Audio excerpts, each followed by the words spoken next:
You've tuned into The Mountain Gardener with your host, Ken Lain. Gardening, it can be challenging, but with these simple insider tips, you'll reap huge rewards. Now, let's tune into today's Mountain Gardener with Ken and Lisa. And welcome to this week's edition of The Mountain Gardener. Your host, Ken Lain, here every week talking about the landscapes of northern Arizona. In January, we're wrapping this thing up. We're 1 month into the season, the spring planting season. It's virtually here. There are a couple things you should feel angst about. You should feel anxious. You should want to kind of prepare getting things ready. And one is soil preparation. The other is pruning. I mean, you need to get these things are kind of in the way. So during nice days, there's time. But when you got a nice day, go out there and enjoy the fresh air, enjoy the sunshine, and get your gardens ready. Because planting season is March 1. You start with potatoes and garlics and onions. Some of you at the lower elevations, you're at the end of February. We're basically a month out before we start. We're already starting to get, like, the seed are here, freshly tested. They're 90% plus germination rate, very good quality seed. They're just here. Things are happening at the garden center. The fruit trees show up this week. So that's this year, spring crop will show up. So you're here. One thing that I've kind of completed this week, soil preparation. You really do want to get your soil ready ahead of time. You want to load it up with organics and manures. And I'll share what I've done in my gardens. My name's Ken. We're just friends over the airwaves, and we're talking gardening. This is working in my backyard. I think it'll work in yours as well. So a couple things. We'll show you how to do that. But you want to get your soils ready because you're going to load them up with lots of organic material. Sometimes that makes your gardens, the soil, hot, or it has too much nitrogen. It can burn brand new seedlings. And so you want to have it settle, so it kind of let it just even out for a few weeks before you go plant. That's why you want to start, March 1, I want to back up about a month and start my soil prep there. I want to start my seedlings before the March 1. So if you're going to plant broccoli, cauliflower, spinach, lettuce, all those early spring vegetables, you want to start those several weeks before you're putting them out in the garden. I know the frost dates. Yeah, but Ken, all my neighbors say don't plant before Mother's Day. Well, those aren't gardeners. Those are yardners, what I call them. They're backyard folks that are out there only when the weather is perfect. They're not trying to get more beauty for an extra 6 months out of the year with early spring plantings. They aren't trying to increase their harvest because they're doing early spring and summer and a fall planting. That's gardeners take care of all of the seasons. Yardiners, I know it's a play on words. I know I just made that up, just came to mind and just kind of threw it out there, but they're not real gardeners. Those folks only plant summer. They're just tomato gardeners. That's Mother's Day. We start planting the summer things, but between March and then, that's 2 months ahead. We're planting all the early spring. The first crop of pansies just showed up. And so they are starting to kind of be here. Hold on just a second. I've got this. What is going on with my cancel? Remember, folks, if you're on the airwaves, you should turn your phone off. Oh my gosh. I apologize for those looking in, watching this via video on YouTube or Apple or Spotify. Sorry about that. So off. There we go. I thought I'd done that, but my watch went off. Anymore, we're like cyborgs. We've got multiple devices plugged into us. We've got earbuds, phones, and watches all connected, telling us you've got a phone call and it's spam. You want to answer it? No. Anyway, back at it. Sorry about that. So soil, what I've done is I've got a lot of raised beds. That's mainly where I do most of my flower and vegetable gardening. So I do a lot of containers. So that's a little bit different. I don't have time to touch on that. I'll see if I can. But your raised beds are just out there in the yard. You really want a 2 to 3 inch layer of fresh, new organic matter topped over the entire garden bed. And you want to turn that into the garden soil 1 shovel's depth, or about 1 rototiller, however you're turning your soil to that depth. So you want to work that into there. You want to pull out all those old roots, anything that was left over there, the debris. Those are not your friend. Those carry disease. They compost in the ground. they rob the next spring's plants of nitrogen. But if you take all those old roots from last year out of there, and then you put a 2 to 3 inch layer of mulch and manure is what I did. I like manure. This is the time when you add manures to your yard, but manure is hot.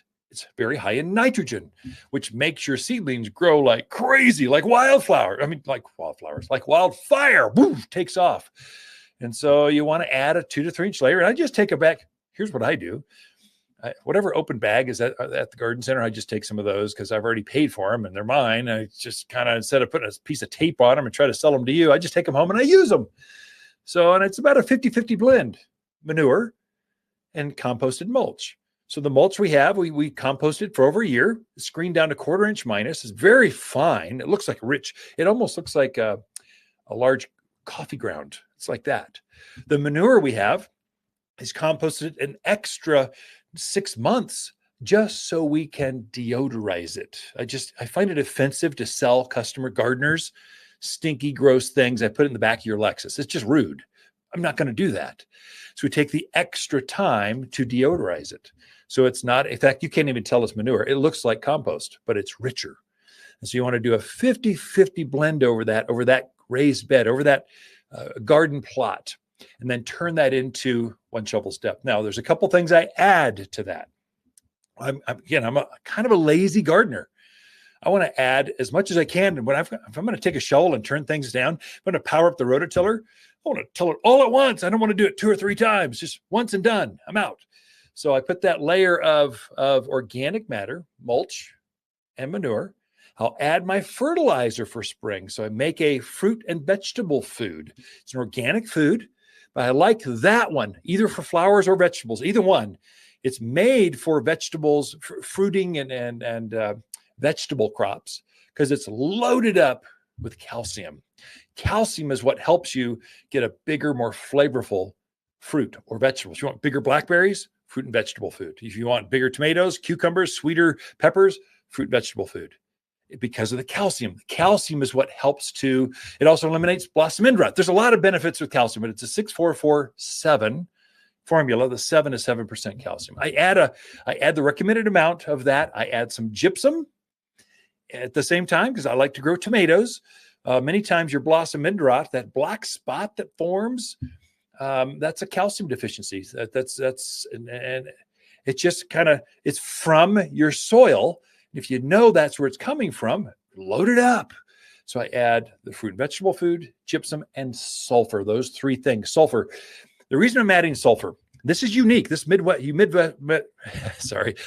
folks, tune in. You're used to adding hydrated lime to your soil. You're always trying to raise the pH of your soil. We never do that here. Our water is so alkaline. If you were to add more lime to your soil while you're turning this in, you would just sterilize the soil. It would be you take your pH and put it off the charts. And so your backyard, wherever you're tuned in, I'm tuned in from Sedona, I'm different. You're not. I'm from Camp Verde, I'm different. You're not. I'm from Mayer, Dewey, Humboldt, Prescott Valley. You are the same as the rest of us. Oh yeah, but Skull Valley, Baghdad, we're different. No, Paulden, Skull Valley, we're all the same. Chino, you're the same. We have very alkaline water and terrible soil. So you got to help plants with this. So you got to change the texture by adding some organic matter, and you need to change the chemistry by lowering the pH. Sulfur lowers that pH. If you put your mulch, your manure, your food, fruit and vegetable food, I like that one specifically, made for here. It's pelletized. It just works right in. Sulfur, gypsum, you are going to have a magical, unbelievable harvest. Just so many tomatoes, you're going to bring them into the garden center to garden class and just give them away because you can't deal with all. There's so many off of 3 plants. You got to be kidding me. It's going to be that kind of, so many cucumbers. So many folks complain about their cucumbers and eggplants. They just don't form well. Well, that's the reason. The nutrients are not quite heavy enough. Turn that in 1 shovel's depth. Let it set for a few weeks. Pray for snow and rain. Kind of have that soil kind of settle and percolate. You're going to be ready to plant potatoes, garlic, onions, cauliflower, lettuce, broccoli, starting in March. Hi, Lisa with the plants of the week and our Austrian pine. We have instantaneous trees just in and ready for planting. This pine has the same long needles as our ponderosa pine without all the problems, and these trees are really big and bold. This is the fastest growing of the pines, and lots of sizes to choose from. Waters Garden Center, 1815 Iron Springs Road in Prescott, for people who love big, bold pines. They love to shop. For a more fruitful garden, increase success in the landscape that just feels better, then tune in daily to the Mountain Gardener podcast. Subscribe through your favorite podcast streamer or visit watersgardencenter.com. Better yet, visit me directly right here at Waters Garden Center. Thanks for tuning in.